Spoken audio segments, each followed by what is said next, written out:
أشهد أن لا إله إلا الله وحده لا شريك له وأشهد أن محمدا عبده ورسوله لا نبي ولا رسول بعده.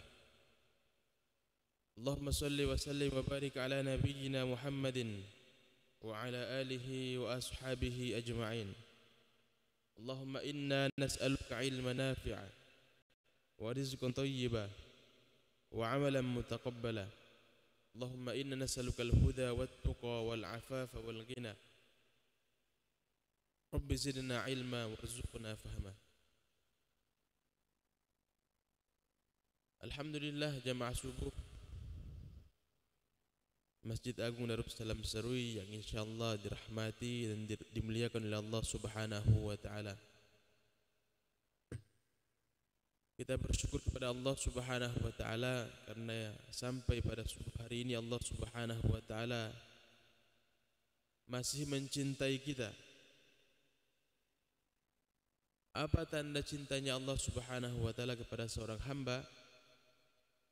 Yaitu Rasulullah sallallahu alaihi wasallam sabdakan, "May yuridillahu bihi khairan yufaqihu fid din." Siapa yang Allah Subhanahu wa taala kehendaki kebaikan atas dirinya, maka Allah Subhanahu wa taala akan fahamkan atasnya agama. Jadi kefahaman atas agama ini tandanya Allah Subhanahu wa taala cinta kepada kita. Bahkan kalau Allah lebih cinta kepada hambanya, maka hambanya akan disibukkan di dalam amalan-amalan agama. Kemudian apa puncak kecintaan Allah Subhanahu wa taala kepada seorang hamba? Yaitu Allah Subhanahu wa taala matikan hamba tersebut di dalam mengamalkan agama. Allah Subhanahu wa taala akan matikan kita dalam salat. Allah Subhanahu wa taala matikan kita dalam baca Quran, dalam berzikir, dalam berjuang, dalam jihad, di dalam amalan-amalan kebaikan. Itu puncak cintanya Allah Subhanahu wa taala kepada seorang hamba. Maka orang-orang yang beriman, yang di dalam hatinya keyakinan kepada Allah Subhanahu wa taala sangat kuat, mereka meyakini bahwasannya segala sesuatu yang mereka miliki, yang melekat pada dirinya adalah karunia nikmat dari Allah Subhanahu wa taala 100%. Dia menafikan usaha dia, dia meniadakan ikhtiar dia. Ikhtiar ini hanya perintah saja, hukumnya sunnah. Ya. Tetapi mereka meyakini orang-orang beriman hasilnya apa yang mereka usahakan adalah 100% ketentuan ketetapan Allah Subhanahu wa taala. Jadi ada istilah yang sering kita dengar, kita manusia boleh berusaha tetapi hasil yang menentukan adalah Allah Subhanahu wa taala. Maka sering kita dapati di tengah-tengah kita ada orang yang usahanya sama, pekerjaannya mungkin sama, jenis usahanya sama, tetapi hasil yang didapatkan oleh keduanya berbeda. Dan Allah Subhanahu wa taala telah menetapkan bahwasanya dialah yang menentukan hasil dari semua usaha kita manusia. Makanya beda-beda kita dapatkan hasil dari yang kita usahakan. Tetapi bukan itu tujuan Allah Subhanahu wa taala ingin memberikan kita nikmat. Bukan untuk saling tanding-tandingan banyak atau tidaknya kita mendapatkan hasil. Tetapi yang Allah Subhanahu wa taala inginkan dalam diri kita, yaitu kita dapatkan nikmat dari Allah, karunia dari Allah, kemudian kita infakkan sebagian yang kita dapatkan. Nilainya sama. Allah akan balas satu kebaikan dengan 10 kali lipat kebaikan. Bahkan oleh Nabi sallallahu alaihi wasallam sabdakan, membaca ayat Al-Qur'an satu huruf saja Allah Subhanahu wa taala balas dengan 10 kebaikan. Nabi sallallahu alaihi wasallam sabdakan, la aqulu alif lam mim harfun walakin alifun harfun wa lamun harfun wa mimun harfun. Aku tidak mengatakan alif lam mim itu satu huruf, tetapi alif satu huruf, lam satu huruf, dan mim satu huruf. Jadi kalau kita baru baca alif lam mim itu sudah mendapatkan 30 kebaikan. Masya Allah. baru alif lam mim saja. Maka Masya Allah orang beriman memahami perkara tersebut, faham. Sehingga Nabi katakan yufaqihu fiddin, Allah fahamkan dia, bukan sekedar pengetahuan. Kalau pengetahuan beda. Kalau pengetahuan orang kafir pun bisa tahu ilmu tentang Islam. Orang kafir pun tahu hadis-hadis Nabi. Kalau pengetahuan ya. Kalau sekedar pengetahuan, orang di luar Islam pun bahkan ada yang hafal Quran. Nauzubillah. Tetapi ilmu yang mereka pelajari, mereka hafal, mereka tahu, tidak mendekatkan diri kepada Allah Subhanahu wa taala. Bahkan menjauhkan. Maka kita orang yang Allah Subhanahu wa taala titipkan iman dalam hati kita, kita dituntut oleh Allah Subhanahu wa taala setelah kita mengetahui satu ilmu, maka kita dituntut untuk faham dan mengamalkan. Apa ciri orang yang faham? Itu memahami kemudian diamalkan dalam kehidupan dia sehari-hari. Ketika mendengarkan kumandang muazin, orang-orang semua tahu, oh ini panggilan untuk sholat. Termasuk orang Islam yang kebanyakan meninggalkan sholat, mereka tahu. Tetapi yang faham, yang memenuhi panggilan muazin, itulah orang-orang yang dikatakan oleh Nabi yufaqihu fiddin. Allah fahamkan atasnya perkara agama. Ada dibentangkan di depan kita satu amal jariah, sedekah jariah, pahala jariah. Saya kemarin berbicara, ngobrol-ngobrol dengan pengurus. Di belakang kita ini ada tanah yang mau dibebaskan, kurang lebih berapa, saya nggak tahu ukurannya berapa.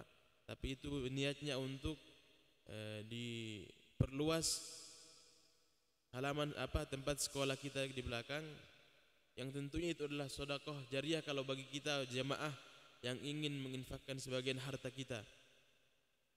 Berapapun yang kita infakkan di jalan Allah Subhanahu wa taala, Allah Subhanahu wa taala pasti ganti. Allah Subhanahu wa taala pasti melipat gandakan. Dan yang terpenting lagi, kalaupun kita sudah mati, selama tanah tersebut digunakan untuk kebaikan, digunakan untuk pendidikan Islam, maka pahalanya terus mengalir. Sebagaimana yang sering saya sampaikan, yaitu tamsil tentang orang yang diberi kerajaan oleh Allah Subhanahu wa taala dan dikasih persyaratan selama 5 tahun kamu gunakan ini kerajaan, tetapi setelah 5 tahun kamu akan dilemparkan di tempat yang penuh dengan binatang buas. Tetapi karena dia ini orang yang tidak cerdas, akhirnya 5 tahun berlalu begitu saja habis sia-sia. Dia tidak gunakan sebaik-baiknya harta kerajaan yang Allah kasih.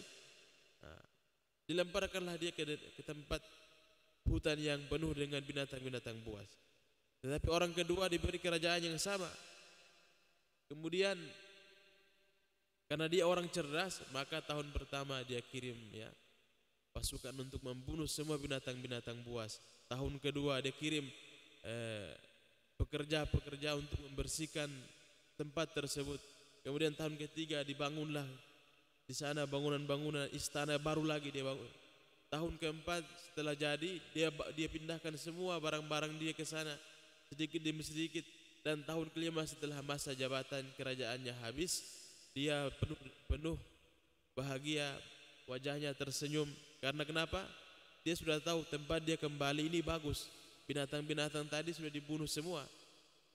Kurang lebih begitulah kehidupan kita di dunia ini. Kita semua Allah kasih waktu semua terbatas. Ada yang 30 tahun, 40 tahun, 50 tahun. Kita tidak tahu, tetapi yang pasti di sana dikubur ada cacing, ada kalajengking, ada semua binatang-binatang buas yang Allah siapkan untuk menyiksa orang-orang yang melalaikan nikmat-nikmat yang Allah Ta'ala berikan kepada dia di dunia ini. Maka kita orang yang beriman, orang yang cerdas menyiapkan perkara tersebut. Hadirin jamaah subhanakumullah, kita kembali kepada kajian rutin kita, yaitu masih kitab Riyadhus Shalihin, masih pada bab taubat. Hadis dari Abi Sa'id ibn Malik bin Sinanil Khudri radhiyallahu anhu, anna Nabiy sallallahu alaihi wasallam qala Sungguhnya Nabi sallallahu alaihi wasallam bersabda, "Kana fi man kana qablakum rajulun qatala 99 nafsan." Jadi dahulu Nabi menceritakan kisah. Ya. Nabi menceritakan kisah, ada satu kisah terjadi sebelum kalian, yaitu seorang laki-laki membunuh 99 jiwa. Fasa'ala an a'lami ahli al-ardi fadulla ala rahibin. Maka dia berjalan, ya, bertanya-tanya kepada manusia. Maka ketemulah dia dengan seorang rahib. Rahib ini pendeta, ya, pendeta. Rahib itu bisa dikatakan pendeta di zaman dulu itu belum, bahkan bisa dikatakan ahli ibadah, bisa. Fa'atahu, kemudian setelah bertemu dia berkata, faqala innahu qatala 99 nafsan fahal lahu min taubah. Sesungguhnya saya telah membunuh 99 jiwa, apakah masih ada taubat buat saya? Nah, itu perkataannya orang yang bunuh 99 tadi. Faqala la. Kemudian rahib tadi, orang ahli ibadah tadi, dikatakan tidak ada taubat buat kamu. Maka faqatalahu fakammala bihi mi'atan. Maka dibunuhlah rahib tadi, digenapkan 100 orang. Gara-gara cuman dia bertanya, ada enggak taubat buat saya ini, saya sudah bunuh 99 manusia, 99 jiwa. Masya Allah. Tapi karena orang yang ditanya ini bukan ahli ilmu, bukan ulama, bukan orang yang mempunyai ilmu tentang masalah hikmah, tidak mengetahui apa itu cara menjawab yang benar, ya, akhirnya dia pun jadi korban. Kemudian thumma sa'ala an a'lami ahli al-ardi fadulla ala rajulin alimin faqala innahu qatala mi'ata nafsin fahal lahu min taubah. Kemudian dia berjalan lagi, mencari lagi manusia. Kemudian dia ketemu seorang alim. Faqala, dia berkata, sesungguhnya saya telah membunuh 100 orang. Ya, saya telah membunuh 100 orang. Apakah masih ada taubat buat saya? Maka dia katakan, qala na'am. Wa man yahulu bainahu wa baina taubah intaliqi ila ardi kaza wa kaza fa innaha biha unasan ya'buduna Allah ta'ala fa'budillaha ma'ahum wa la tarji' ila ardika fa innaha ardu su'in. Fantalaqa hatta idza nasafa at-tariqa atahu al-maut. Kata orang alim tadi, orang yang alim, masih ada Allah ampuni dosa-dosa kamu kalau kamu mau bertobat dengan sungguh-sungguh. Tapi caranya dikasih tahu oleh orang alim tadi, tinggalkan kampung tempat kamu tinggal, hijrah. Ya. Hijrah, tinggalkan kampung tempat yang kamu tinggali. Karena kalau mau berubah, sementara kamu di tengah-tengah orang-orang seperti itu berat rasanya. Dan perubahan kamu akan sulit karena masih dengan orang-orang yang memang daerah tersebut pengaruhnya sangat kuat untuk kamu berbuat keburukan lagi. Maka dia, syarat untuk bertaubat tadi dia sudah tahu, harus tinggalkan tempat dia, hijrah, cari tempat yang penuh dengan kebaikan, situ saya bertaubat. Berjalanlah dia, kemudian di tengah perjalanan diceritakan dalam hadis ini datang kepadanya kematian. Nah, di sini masya Allah luar biasa dalam kisah ini, hadisnya panjang, tetapi ini kurang lebih makna yang saya bisa baca dalam hadis ini, yaitu setelah dia meninggal ini, maka malaikat turun. Biasanya kita ruh kita manusia, kalau kita mati ada malaikat rahmat, ada malaikat azab. Ini dua-duanya turun, rebutan. Ini gak bagian saya ini. Dia sudah membunuh 100 orang. Malaikat rahmat bilang tidak, ini bagian saya, karena dia dalam perjalanan taubat, dia dalam perjalanan menuju tempat yang baik. Maka debatlah mereka, memperebutkan ini orang yang mati ini dia termasuk orang-orang yang diampuni, orang-orang soleh, orang-orang baik, ataukah orang-orang yang jahat atau orang dimasukkan dalam golongan orang-orang yang berdosa. Sehingga turun keputusan dari Allah, disuruh dalam hadis ini untuk mengukur jarak antara kampung laki-laki tersebut dan kampung yang dia mau datangi. Ternyata cuma beda sejengkal. Masya Allah.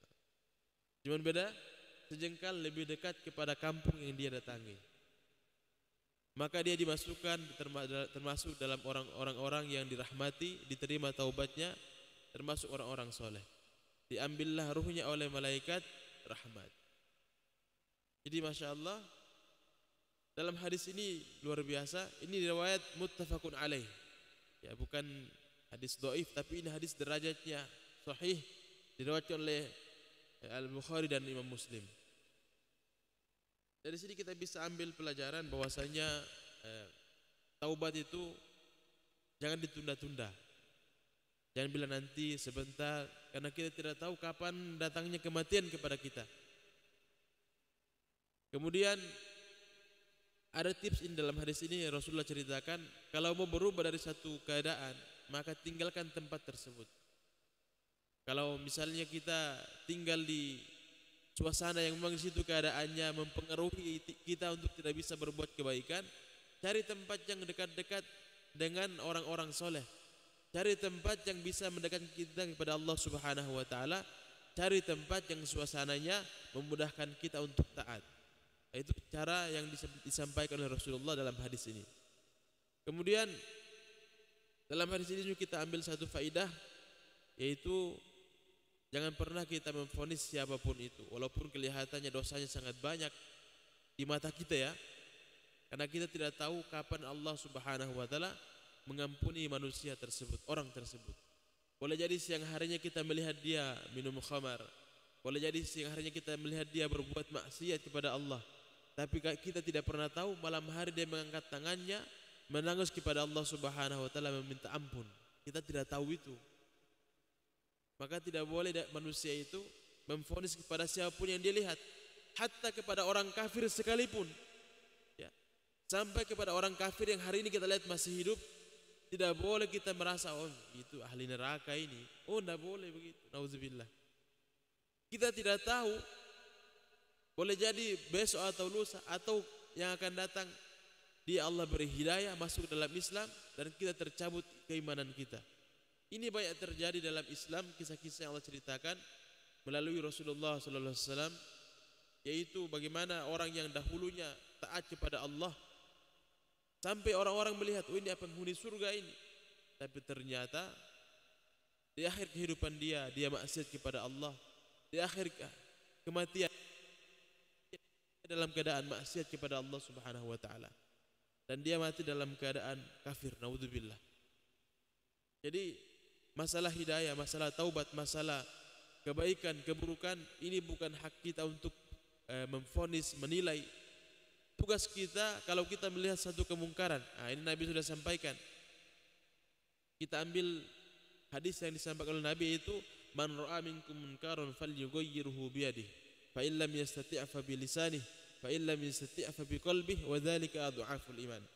Kalau melihat kemungkaran, satu perbuatan maksiat dilakukan oleh manusia, maka kata Nabi ada 3 cara. Falyughayyir, untuk merubah perkara tersebut. Ya, jadi dirubah. Nabi tidak menyuruh kita untuk membenci pelaku maksiat, tapi yang kita disuruh adalah membenci perbuatan maksiat tersebut.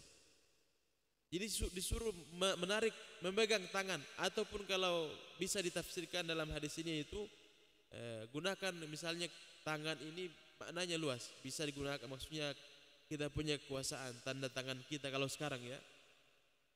Allah kasih kita jabatan, kalau kita buat aturan tanda tangan kita ini berpengaruh. Buatlah peraturan tidak boleh minum khamar secara terang-terangan di sini. Kalau ketahuan ditangkap, misalnya begitu. Ini luar biasa juga, bagus. Jadi sehingga orang kalau mau minum takut, khawatir karena ada hukumannya. Maka ini kita mendapatkan pahala, termasuk mencegah kemaksiatan, mencegah kemungkaran. Kalau itu tidak mampu, maka ada opsi kedua, Allah Nabi sampaikan, fa illam yastati, kalau tidak mampu fa bilisani, maka dengan lisan saja bicara. Nasihati dengan cara yang baik-baik. Wahai fulan, orang yang kita kenal buat maksiat, buat dosa, tobatlah, minta ampunlah sama Allah. Pelan-pelan kita nasihati. Atau itu juga dia tidak mau, maksudnya kita tidak mampu bicara begitu. Ada opsi terakhir, yaitu Nabi katakan kalau tidak mampu fa biqalbi, yaitu dengan hati, membenci perbuatan maksiatnya. Kita setidaknya kita tidak setuju lah, begitu bahasa kita sekarang. Jangan sampai ada, saya baca sebuah hadis, kita mendapatkan dosa maksiat orang lain cuma gara-gara kita juga setuju, walaupun maksiat tidak di depan kita.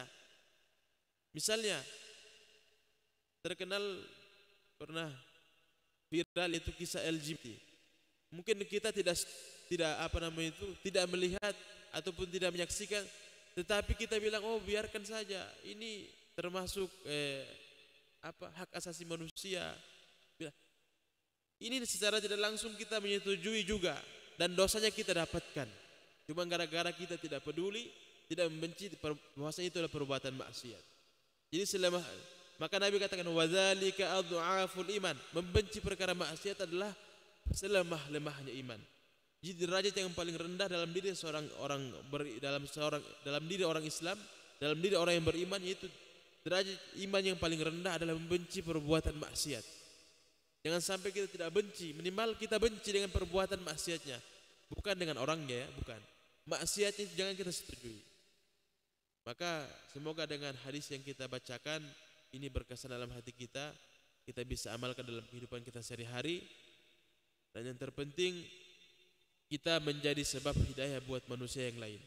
Kalau ada orang bertanya, kita lihat keadaannya mungkin menurut kita kurang baik keadaannya, maka tugas kita yaitu merubah keadaannya. Maka sering saya sampaikan, oleh Nabi itu kalau melihat kemungkaran, Nabi tidak suruh hancurkan, tidak. Tapi apa bahasa Nabi? Fal yughayyir. Ini seakar dengan kata mughayyir atau perubahan. Kita semua sepakat perubahan itu butuh waktu. Ya. Kita menanam satu benih, kita tanam, biasa tanam ubi, tidak mungkin langsung tumbuh, langsung jadi ubi, tidak mungkin. Mungkin dari batang dulu, pelan-pelan naik. Setelah itu lama-lama, itu namanya perubahan, proses. Begitulah dalam diri manusia. Oleh Nabi SAW sampaikan, kalau mau merubah kemaksiatan itu caranya dirubah. Ya, orang itu sering saya sampaikan, orang itu kalau mau dirubah kemaksiatannya, kalau dia suka minum, tidak bisa itu dia tinggalkan hobi minumnya, kecuali dirubah minumannya. Kalau kita lihat teman kita, ada tuh orang yang kita kenal suka minum, rubah minuman dia. Dari tadinya minum apa? Bobo, kita rubah jadi minum saraba, minum kopi, minum teh. Ajak dia. Apalagi kita di Masjid Agung setiap hari Jumat subuh ada kopi ngaji, Masya Allah. Ini penting buat kita semua. Bagaimana supaya kita ini umat Rasulullah mempunyai fikir. Sunnah tertingginya Nabi yaitu sarirah, fikirnya Nabi. Yang sering kita bahaskan sirah, sunnah surah, tampilannya Nabi, sunnah surah, sirah. Ya. Kemudian kita jarang bahas sarirah atau fikirnya Nabi. Fikirnya Nabi itu apa? Fikirnya Nabi itu bagaimana semua manusia yang beliau lihat, yang menjadi tanggung jawab beliau sebagai umatnya, ya, umat beliau, umat Rasulullah, bagaimana semuanya mengucap kalimat la ilaha illallah dan mati dalam keadaan Islam. Itulah fikir Rasulullah SAW, sehingga beliau itu sangat sedih kalau ada melihat umatnya meninggal dalam keadaan belum syahadat. Semoga kita semua sebagai umatnya yang menjadi umat terbaik, umat yang menjadi sebab hidayah buat manusia yang lain, sehingga kita pada akhirnya diakui sebagai umat Rasulullah SAW dan masuk dalam surganya Allah bersama Rasulullah dan para sahabatnya. Amin ya rabbal alamin. Demikian penyampaian dari kami, kurang lebih mohon dimaafkan. Subhanakallah bihamdika asyhadu an la ilaha illa anta astaghfiruka wa atubu ilaik. Assalamualaikum warahmatullahi wabarakatuh.